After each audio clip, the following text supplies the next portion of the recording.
Dear students, now let us understand the advantages of cost accounting to workers and creditors. Coming to the advantages of cost accounting to workers, just imagine being a worker, what do we expect from our employer? ನಾವು ಕೆಲಸಗಾರರಾಗಿದ್ವಿ, ಯಾವುದಾದ್ರೂ ಕೆಲಸ ಮಾಡ್ತಿದ್ರೆ ಅವರಿಂದ ನಾವೇನು expect ಮಾಡ್ತೀವಿ? ಮೊದಲನೇದಾಗಿ ಒಳ್ಳೆ ಸಂಬಳ ಕೊಡಬೇಕು ಅಂತ, ಎರಡನೇದಾಗಿ ನಾವು ಚೆನ್ನಾಗಿ ಕೆಲಸ ಮಾಡ್ತಿದ್ರೆ ಅದನ್ನು ಅವರು ರೆಕಗ್ನೈಸ್ ಮಾಡಬೇಕು ಅಂತ, ಮೂರನೇದಾಗಿ ಬರೀ ರೆಕಗ್ನೈಸ್ ಮಾಡಿದ್ರೆ ಸಾಲದು, ಆ ಎಕ್ಸ್ಟ್ರಾ ವರ್ಕ್ ನಾವೇನು ಮಾಡಿದ್ವಿ ಅದಕ್ಕೊಂಚೂರು ಎಕ್ಸ್ಟ್ರಾ ಪೇಮೆಂಟ್ ಬಂದರೆ ಅಂದರೆ ಇನ್ಸೆಂಟಿವ್ ಕೊಟ್ಟರೆ ಚೆನ್ನಾಗಿರುತ್ತೆ ಅಂತ, ನಾಲ್ಕನೇದಾಗಿ ನಾವು ಎಷ್ಟು ಕಷ್ಟಪಟ್ಟು ದುಡಿತೀವಿ, ನಾವು ದುಡ್ದಿದ್ದರಿಂದ ತಾನೇ ಬಿಸ್ನೆಸ್ ತುಂಬ ಚೆನ್ನಾಗಿ ನಡೀತದೆ. ಸೊ ಆ ಪ್ರಾಫಿಟ್ ಏನು ಬರುತ್ತೆ ಅದರಲ್ಲಿ ಒಂದು ಪಾರ್ಟ್ ನಮಗೆ ಬೋನಸ್ ಆಗಿ ಬಂದರೆ ಇನ್ನೂ ಚೆನ್ನಾಗಿರುತ್ತೆ ಅಂತ ಎಕ್ಸ್ಪೆಕ್ಟ್ ಮಾಡ್ತೀವಿ. ಆ್ಯಂಡ್ ಫೈನಲಿ ನಮ್ಮ ಎಂಪ್ಲಾಯರ್ ಜೊತೆ ಒಂದು ಕಾರ್ಡಿಯರ್ ರಿಲೇಷನ್ಶಿಪ್ ಅಂದರೆ ಒಂದು ಭಾವನಾತ್ಮಕ ಸಂಬಂಧನ ಎಕ್ಸ್ಪೆಕ್ಟ್ ಮಾಡ್ತೀವಿ, right? So all these are nothing but the advantages of cost accounting. ಇದನ್ನೆಲ್ಲ ಒಬ್ಬ ಎಂಪ್ಲಾಯಿಗೆ ಅಥವಾ ವರ್ಕರ್ಗೆ ಕಾಸ್ಟ್ ಅಕೌಂಟಿಂಗು ಕೊಡೋದಕ್ಕೆ ಸಹಾಯ ಮಾಡುತ್ತೆ. As I already said, the first point is fair wage policy. The cost data provides basis for devising the different wage system. It helps in the development of a wage policy based on productivity, which is acceptable to the workers and to the management. Andre cost data different wage ಸಿಸ್ಟಮ್ನ introduce ಮಾಡೋದಕ್ಕೆ ಸಹಾಯ ಮಾಡುತ್ತೆ.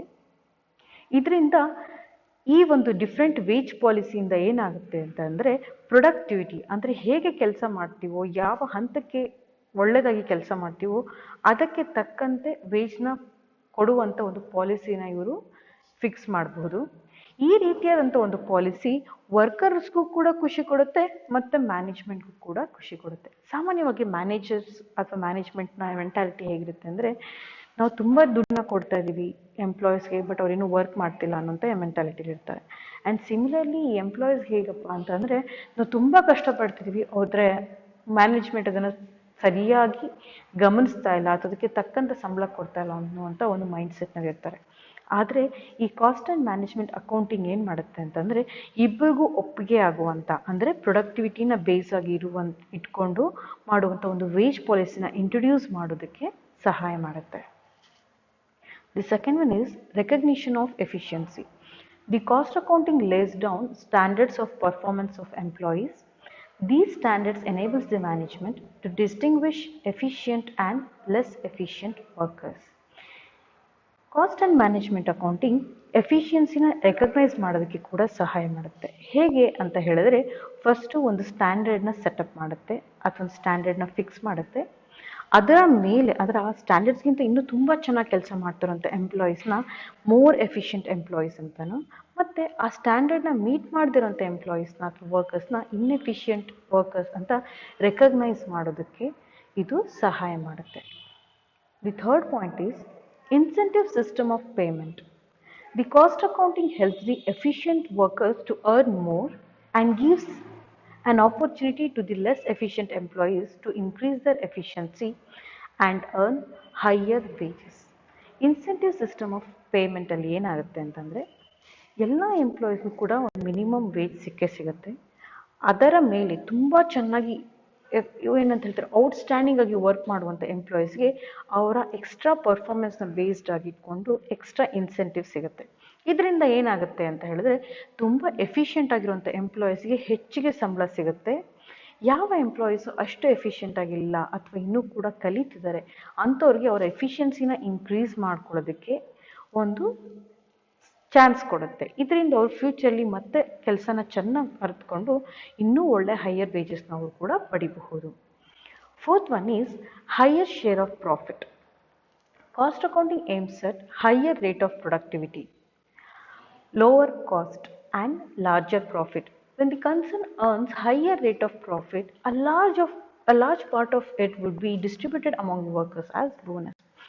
Cost accounting ಯಾವಾಗಲೂ ಯಾವುದನ್ನು achieve ಮಾಡೋಕ್ಕೆ try ಮಾಡುತ್ತೆ ಅಂದರೆ, ಮೊದಲು ಚೆನ್ನಾಗಿ ಪರ್ಫಾರ್ಮೆನ್ಸ್ ಅಥವಾ ಪ್ರೊಡಕ್ಟಿವಿಟಿನ ಇನ್ಕ್ರೀಸ್ ಮಾಡೋದಕ್ಕೆ, ಎರಡನೇದು ಅದರಿಂದ ಕಾಸ್ಟನ್ನು ಕಮ್ಮಿ ಮಾಡೋದಕ್ಕೆ, ಮೂರನೇದಾಗಿ ಆಬ್ವಿಯಸ್ಲಿ ಪ್ರೊಡಕ್ಟಿವಿಟಿ ಜಾಸ್ತಿಯಾಗಿ ಖರ್ಚು ಕಮ್ಮಿ ಆದರೆ ಏನಾಗುತ್ತೆ, there'll be larger amount of profit.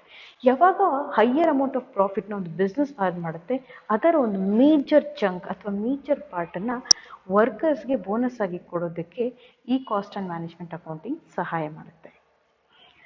The fifth point is cordial relationship. Cost accounting sets standards of performance in easily understandable language. The performance of workers are measured accurately and paid according to their performance. Hence, the workers did not have to suspect the management. ಅಂತಂದರೆ cost accounting ಪ್ರತಿಯೊಬ್ಬ employee ಪರ್ಫಾರ್ಮೆನ್ಸ್ನ ಅಳಿಯೋದಕ್ಕೆ ಒಂದು ಸ್ಟ್ಯಾಂಡರ್ಡ್ಸ್ನ set ಮಾಡುತ್ತೆ. ಈ set ಮಾಡಿರೋಂಥ standard ಎಂಪ್ಲಾಯೀಸ್ಗೆ ಈಸಿಯಾಗಿ ಅರ್ಥ ಆಗೋ ರೀತಿಯಲ್ಲಿರುತ್ತೆ. ಈ ರೀತಿ ಇದ್ದಾಗ ಏನಾಗುತ್ತೆ ಅಂದರೆ ಪ್ರತಿಯೊಬ್ಬ ಎಂಪ್ಲಾಯೀಸ್ ಈ ಒಂದು ಸ್ಟ್ಯಾಂಡರ್ಡ್ ಜೊತೆ ಕಂಪೇರ್ ಮಾಡಿ ಅಥವಾ ಸ್ಟ್ಯಾಂಡರ್ಡ್ನ ಬೇಸಿಕ್ಸ್ ಆಗಿ ಇಟ್ಕೊಂಡು ಅವರ ಪರ್ಫಾರ್ಮೆನ್ಸ್ನ ಅವರೇ ಅಳ್ಕೋಬಹುದು. ಸೊ ಆದ್ದರಿಂದ ಅವ್ರಿಗೆ ಏನು ರಿಟರ್ನ್ ಸಿಗ್ತಾ ಇದೆ it is paid according to their performance ಅಂತ ಎಂಪ್ಲಾಯೀಸ್ಗೆ ಅರ್ಥ ಆದಾಗ ಅವರು ಮ್ಯಾನೇಜ್ಮೆಂಟ್ ನಮ್ಮ ಹತ್ರ ಹೆಚ್ಚಿಗೆ ದುಡಿಸ್ಕೊಂಡು ಕಮ್ಮಿ ಪೇ ಮಾಡ್ತಿದ್ದಾರೆ ಅಂತ ಸಸ್ಪೆಕ್ಟ್ ಮಾಡುವಂಥ ಅಗತ್ಯತೆ ಇರೋದಿಲ್ಲ. Now let us move on to the advantages to creditors. ಕ್ರೆಡಿಟರ್ಸ್ಗೆ ಹೇಗೆ ಅಡ್ವಾಂಟೇಜಸ್ ಆಗುತ್ತೆ ಅಂತಂದರೆ creditors are always interested in long term solvency of the business enterprise. ಅಂದರೆ ಲಾಂಗ್ ಟರ್ಮಲ್ಲಿ ಇವರಿಗೆ ನಾವು ಕೊಟ್ಟಿರೋಂಥ ಸಾಲನ ತೀರಿಸುವಂಥ ಕೆಪಾಸಿಟಿ ಇದೆಯೋ ಇಲ್ವೋ ಅಂತ ತಿಳ್ಕೊಳ್ಳೋದಕ್ಕೆ ಇವರಿಗೆ ತುಂಬ ಆಸಕ್ತಿ ಇರುತ್ತೆ. ಸೊ ಈ ಕಾಸ್ಟ್ ಅಕೌಂಟಿಂಗ್ ಏನು ಮಾಡುತ್ತೆ ಅಂದರೆ ಅದಕ್ಕೆ ಬೇಕಾದಂಥ ಡೇಟಾನ ಪ್ರೊವೈಡ್ ಮಾಡುತ್ತೆ. ಈ ಡೇಟಲ್ಲಿ 2 ಇನ್ಫಾರ್ಮೇಷನ್ ಇರುತ್ತೆ. ಮೊದಲನೇದಾಗಿ ಈಗ ಪ್ರೆಸೆಂಟ್ಲಿ ಎಷ್ಟು ಸಕ್ಸಸ್ಫುಲ್ ಆಗಿ ಬಿಸ್ನೆಸ್ ನಡೀತಿದೆ ಅನ್ನೋದು, ಎರಡನೇದು ಫ್ಯೂಚರಲ್ಲಿ ಬಿಸ್ನೆಸ್ಸು ಎಷ್ಟು ಚೆನ್ನಾಗಿ ನಡೀಬಹುದು ಅನ್ನುವಂಥ ಒಂದು ಎಸ್ಟಿಮೇಟ್. ಇವೆರಡನ್ನು ಇಟ್ಕೊಂಡು ಏನು ಮಾಡ್ಬೋದು ಅಂದರೆ ಈ 2 ರಿಪೋರ್ಟ್ನ ಬೇಸಿಸ್ ಆಗಿ ಇಟ್ಕೊಂಡು ಕ್ರೆಡಿಟರ್ಸ್ ಆಗಿರ್ಬೋದು, ಡಿಬೆಂಚರ್ ಹೋಲ್ಡರ್ಸ್ ಆಗಿರ್ಬೋದು ಅಥವಾ ಶಾರ್ಟ್ ಟರ್ಮ್ ಲೆಂಡರ್ಸ್ ಆಗಿರ್ಬೋದು ಬಿಸ್ನೆಸ್ನ ಪರಿಸ್ಥಿತಿ ಅಥವಾ ಬಿಸ್ನೆಸ್ನ ಫಿನಾನ್ಷಿಯಲ್ ಪೊಸಿಷನ್ನ ಅರ್ಥ ಮಾಡಿಕೊಂಡು ಸಾಲನ ಕೊಡೋದಕ್ಕೆ ಸಹಾಯ ಮಾಡುತ್ತೆ. So as A shed, creditors are interested in long-term solvency of the business enterprise. Therefore, the cost accounting provides the data to measure both, that is, to measure the present success as well as to forecast the future prospects of the business. On the basis of this report, the creditors, the debenture holders and short-term lenders may assess soundness of the business before extending the credit.